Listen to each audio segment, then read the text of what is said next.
State of the Nation.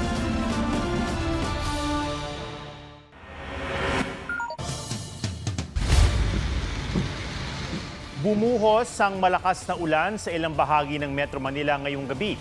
May napaulat na gutter deep na pagbaha sa ilang kalsada. Ayon sa Pag-asa, ang pag-ulan ay bunsod ng localized thunderstorms. Iuuwi na sa Mindanao ang labi ni Rene Baterbonia, isa sa 2 player ng Ateneo Men's Basketball Team na nalunod sa training sa Dipakulaw, Aurora. Pasado alas 9 ng gabi nang ilabas sa Arlington Memorial Chapel sa Quezon City ang labi ni Rene. Dadalhin nito sa Villamor Air Base sa Pasay.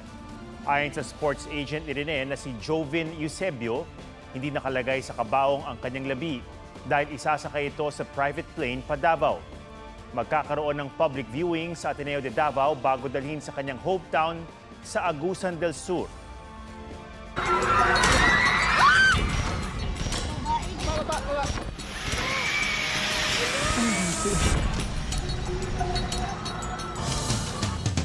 Nadaraanan na ang ilang kalsada sa Glan, Sarangani na nasira o kaya'y natabunan ng guho ng lumindol nitong Lunes. Magdamag na inayos at nagsagawa ng clearing operation kaya maaabot na ang mga barangay na na-isolate. May report si Maki Pulido.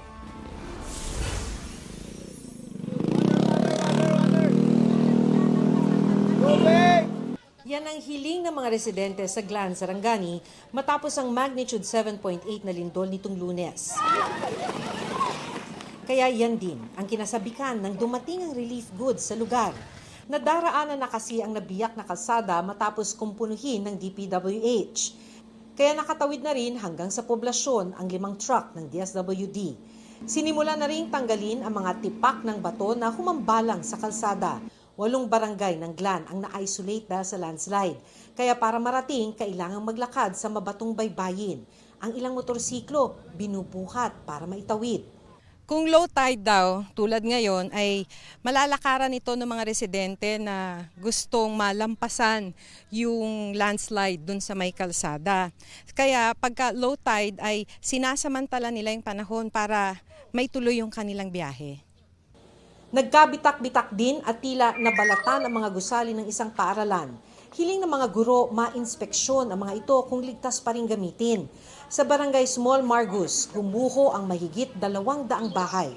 Trapal muna ang nagsilbing silungan ng ilang mga residente. Wala pa rin kuryente at signal. Bandang hapon, sinabi ni Mayor James Victor Yap na madaraanan ng isang lane ng highway kaya makakapaghatid na ng tulong sa iba pang naapektuhan ng lindol. Sa General Santos City, na-recover na ang bangkay ng pangatlo at huling nawawalang empleyado ng gumuhong supermarket. Tail na niya. Sir, tail ni sir. Ginapang ng mga taga Bureau of Fire Protection ang ilalim ng guho. Ang mga kalapit ng mga establishmento sarado pa rin habang hinihintay ang assessment sa structural integrity ng mga gusali. Daan-daang bahay rin ang nasira sa Barangay Kalumpang. Sa Barangay Upper Puting Bato, sa mga tent muna nananatili ang ibang residente. Ayon sa barangay, mahigit 400 pamilya ang hindi pa nahahatiran ng tulong. Nagdeklara na ng Barangay Level State of Calamity para makapaglabas ng pondo. Maki Pulido, GMA News. Inaresto si dating Ilocos Sur Governor Chavit Singson para sa kasong cyber libel. Inaresto si Singson sa kanyang bahay sa Quezon City ngayong hapon, bunsod ng arrest warrant ng Regional Trial Court sa Vigan City. Bilang konsiderasyon sa edad niyang 84, hindi siya pinusasan at dinetain.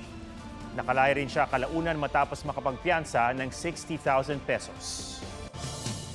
Nahack ang official website ng Senado. Sa isang statement, kinumpirma ng Senado ang pag-deface ng kanilang website. Wala naman daw sensitibo o confidential na impormasyong nakompromiso. Inako ng isang grupo ang hacking. Inaalam pa kung may kinalaman ng pag-hack sa sinasabing banta sa Senado. Sabi ni Acting Senate President Win Gatchalian, batay sa impormasyon ng NBI, posibleng may kaugnayan ng 18 dating bodyguard ni dating Congressman Zaldico sa banta. Pinabulaanan niya ng kanilang abogado na si Attorney Levi Baligo. Ako, maniniwala ba kayo kay Win Gatchalian sa kasi matibag? Puro kasinungalingan yung sinasabi nila. It's funny. I don't know why people of their stature supposed to be will engage in such inane accusation. We do not know violence. We do not know dissidence. Kahit antigong birhen sa Dumaguete Cathedral, hindi nakaligtas sa kawatan. Ang krimen ginawa pa niya sa gitna ng misa. May spot report si Oscar Oida. Luminga-linga muna ang lalaking ito sa barangay Mangin, Dagupan City bago lapitan ang vending machine ng isang car wash. Pero sa halip na maghulog ng barya, sinira niya ang lock ng kabinet ng barya gamit ang tinidor. Humigit kumulang 2,000 pisong barya ang kanyang tinangay. Yung itsura niya po is talagang yung sinungkit po siya, sira yung mga bisagra niya, lahat ginawa niya ng paraan para mabuksan niya. Ongoing pa yung investigation natin at sana po may makuhang clear na CCTV o makapagsabi kung sino talagang gumawa niyan. Sa Negros Oriental, sa halip na magdasal sa misa, nanaig ang masamang pakay ng babaeng ito sa loob ng Dumaguete Cathedral. Sinipat-sipat at tila may kinalikot siya sa imahe ng patron ng simbahan na si Saint Catherine of Alexandria. Ilang saglit pa, hinawakan niya ang kaliwang kamay ng birhen. Dali-dali niya itong isinilid sa bag saka umalis. Patuloy na hinahanap ang babaeng pati birhen, hindi sinanto. Palaisipan pa raw sa simbahan kung bakit pinag-interesan ang kamay ng imahen. Antigo nga raw ito, pero hindi naman daw gawa sa ivory o iba pang mamahaling material. Kung pwede, kung mahimog yun, iulit niya. Kaya di man po na siya mahimutan. Oscar Oida, GMA News. Walang saplot at may tama pa ng bala sa dibdib nang matagpuan ng isang lalaki sa floodway sa Haro District, Iloilo City. Ayon sa pulisya, nakarinig ng pagtatalo sa bahay ng biktima ang ilang kapitbahay na sinundan ng putok ng baril. Nang respondihan, nakita ang bakas ng dugo sa lupa patungo sa ilog kung saan tumambad ang palutang-lutang na labi ng biktima. Sa rekord ng barangay, bagong laya ang sospek na nakasagutan ng biktima.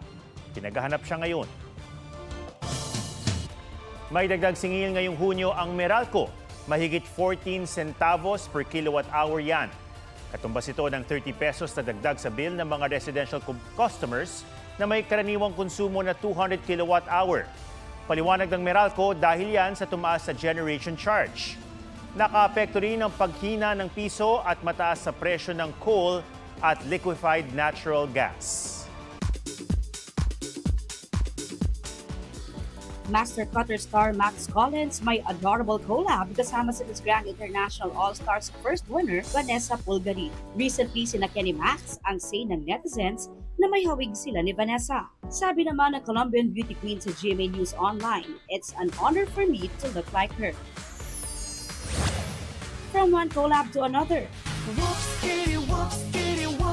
Dasuri Choi nakadang showdown ng Chinese actress na si Zhang Yingfei. Pagmamalaki ng Stars on the Floor Season 1 champion, talagang genius si aka Linda Walker. Isang panood lang, kuha agad niya ang steps. Kamao star na si Shanti. Kaya makinig ka! Ipinasilip ang studio recording ng official soundtrack ng bagong Kapuso original game show na The People Have Spoken. Tumandig! Use your wit! Make it hit! Aubrey Carampel, GMA News. Kahit walang foul play na nakita ang Aurora Police sa pagkasawi ni Rene Baterbonia at Divine Adili, nag-iimbestiga pa rin ang NBI lalo't may tuturing pa rin daw na krimen ang kanilang pagkamatay kung may kapabayaan. Pinasampina ng CIDG ang head coach ng Ateneo Men's Basketball na si Tab Baldwin at ang iba pang kasama sa training sa Aurora. May report si Ian Cruz. Sa pagkamatay ng mga Ateneo basketball player na sina Rene Baterbonia at Divine Adili, sentro ngayon ng kontrobersya ang head coach ng Ateneo Blue Eagles na si Tab Baldwin. Sa article ng Spin.ph noong 2017, ipinagmalaki ni Baldwin ang kanilang team building sa Baler, Aurora bago ang simula ng UAAP Season 80 kung saan sila nagkampyon. Sabi ni Baldwin, ang training ay para palakasin ang team sa pamagitan ng pag-alis sa ego ng bawat player. Dahil sa tila kakaibang training program ni Baldwin, tinitingnan ngayon kung nalabag ang Anti-Hazing Act of 2018. Ipinasubbina ng PNP-CIDG si Baldwin at ang lahat ng nakasama sa training sa Dipakulaw, Aurora nitong Lunes. Iniimbestigahan din ang di pinangalan ng school officials na naghatid ng team sa Aurora. What we are trying to establish is if the school authorities concerned have prepared for the safety and medical needs of the athletes. We wanted it to be always to be an airtight case so that we can also give justice doon sa pamilya. Humiling din ang CIDG sa Justice Department na maglabas ng Immigration Lookout Bulletin Order laban sa mga person of interest sa kaso pero hindi muna sila pinangalanan. Ipapatawag rin ng PNP-CIDG bilang testigo ang mga dating player ng Ateneo na nakaranas ng training sa Aurora. Sa pulong ng CHED sa Ateneo, na lamang 24 ang mga student athlete na kasama sa team building at training camp. 7 ang coach at staff members. Batay sa investigasyon ng Aurora Police, naabutan si Baldwin sa pinangyarihan ng insidente pero hindi raw makausap noon ng mga investigador. Kasama po siya sa grupo na nag-rescue. That time siya talaga nasa state of shock sila kaya hindi mamalinaw. Tapos nga po nung huli na pagkasunduan na yung dalawa na lang ang pupunta sa station para bigyan ng salaysay. Nauna nang sinabi ng Aurora Police na walang nakitang foul play sa pagkamatay ni Rene at Divine. Pero ayon sa NBI, may tuturing pa ring krimen ang pagkasawi ng dalawa kung malamang bunga ito ng kapabayaan. Ayon sa NBI, kapag ang aktibidad ay inorganisa at pinahintulutan ng paaralan para sa mga estudyante, ang mga namamahala ng nasabing aktibidad ay may responsibilidad sa pangangalaga sa mga kalahok. Kabilang sa mga inimbestigahan ay kung ang panganib ng lokasyon at ang kondisyon ng dagat ay na-assess ng mabuti. Kasama ang kanyang abogado, humarap naman at nagpaliwanag sa NBI ang may-ari ng resort kung saan ginawa ang team building. Part of the briefing and the engagement or the booking that there will be no photos or videos taken. Base lang po sa kwento ng mga kliyente natin, ano yung na-observe nila before yung insidente? Normal team building activity. I've seen some videos and they looked normal, happy. I cannot say that it's an initiation activity or a hazing activity packaged as team building. I cannot confirm or deny. Idiniin nilang hindi nagkulang sa paalala ang resort. Hindi rin daw ito ang unang pagkakataong nag-training ang team sa kanilang resort. The players are informed of the landscape and the challenges that they will be facing. In the resort itself, there are house rules and guidelines posted in every room, very specific to tide or rip currents. Lifeguard? Yes, merong lifeguard. In fact, first responder yung lifeguard nung resort. Pinaharap din ng PNP-CIDG sa Lunes ang may-ari ng resort at ang lokal na pamahalaan.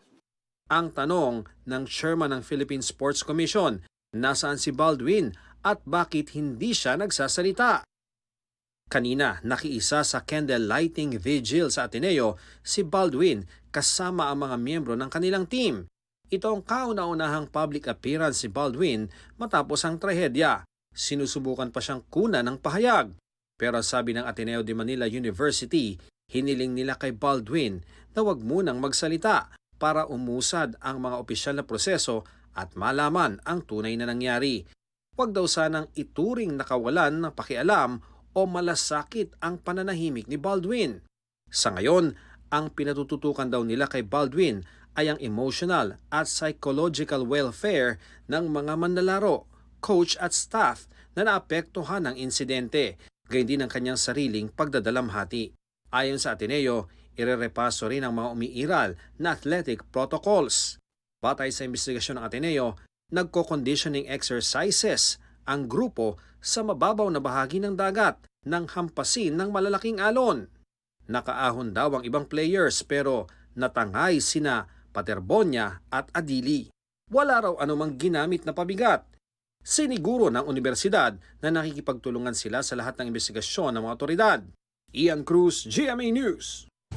Batay sa pahayag ng Ateneo de Manila University, tinangay ng riptide o rip current kaya napunta sa malalim na bahagi ng dagat sa kanalunod ang Ateneo de Manila University student athletes na sina Rene Baterbonia at Divine Adili. Ayon sa National Oceanic and Atmospheric Administration, ang rip current ay makitid na surface current na humahatak ng anumang bagay palayo sa pampang.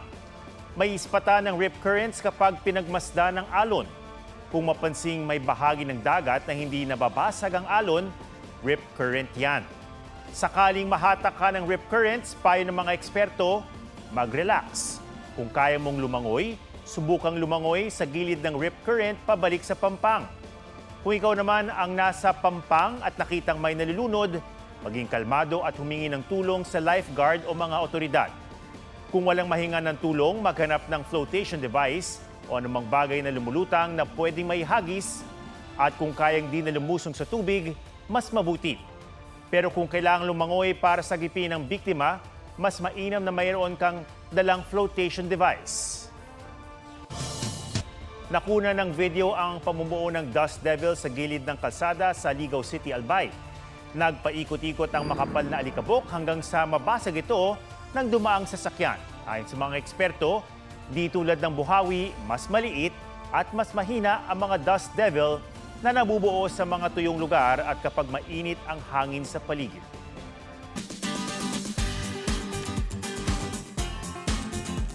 Hindi na lang basta score ang inaabangan sa pickleball court ngayon. Pati ang kasarian ng babies ng soon-to-be parents, idinaan sa pag-smash sa court. Gusto na yan sa report ni Ian Cruz. Nakapag-pickleball na ba ang lahat? Tila lahat nga gustong makisali sa pickleball craze. Pati gender reveal, idinaan sa pickleball. Sa Lapu-Lapu City, Cebu, tila magkalaban ang mag-asawang sina Gilbert at Twinkle Kinaadman. Paghagis ni Twinkle sa bola, si Gilbert pumalo gamit ang paddle at sa isang smash, congratulations! It's a girl! Hindi naman basta trend ang kanilang sinakyan. Pickleball ang napili nilang tema dahil itong sport na malapit sa puso ni Gilbert at naging bahagi na rin ng maraming ala-ala nilang mag-asawa. Kung sa Cebu, singles match ang peg, sa Santa Maria, Bulacan naman, double action. Parehong may hawak na paddle sina Ken at Cheska Dinglasan. Kasama sa kanilang espesyal na sandali ang pamilya, malalapit na kaibigan at mga kapwa pickleball players. At nang ma-reveal na nga ang gender, all-out smash ang kanilang reaksyon para sa newest edition sa kanilang team. Ian Cruz, GMA News. At yan ang mga balitang dapat niyong malaman. Ito ang GMA News. Walang kinikilingan, walang pinoprotektahan. Noon at ngayon, serbisyong totoo. Ako po si Ato Maraulio at ito ang State of the Nation.